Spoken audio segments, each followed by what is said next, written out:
After the events of this weekend, maybe you are sitting there wrestling with why, God? Where are you, God? In times like this, I find it's even more important than ever for me to get into the Bible, into God's Word, because it is my foundation that keeps me from falling apart when things like this happen. And that is why we have the morning focus to kick off your morning in the Bible, looking at who it says God is and who God says that you are.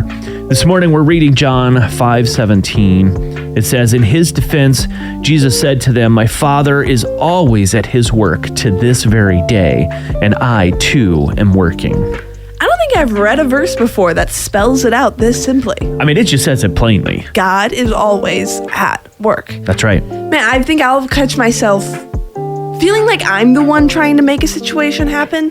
And so I'm putting all of this energy into trying to make it happen, trying to make it work the way that I want to.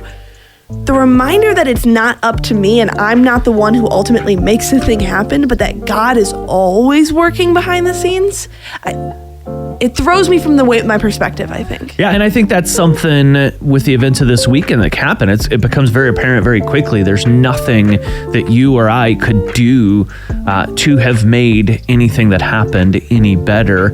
But yet, it is God that is still at work in the situation. I find it kind of amazing that out of a tragedy like what happened this weekend, you have this politically divisive season, and now both candidates are talking about unity and, loving your neighbor and coming together. And while we would never wish for what happened this weekend to happen, if the result of it is unity and people coming back together, it is easy to see how God is still working.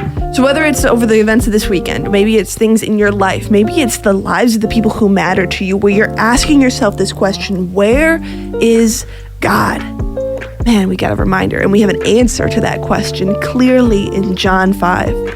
When we're asking ourselves, where is God? The answer for us is that God is always working.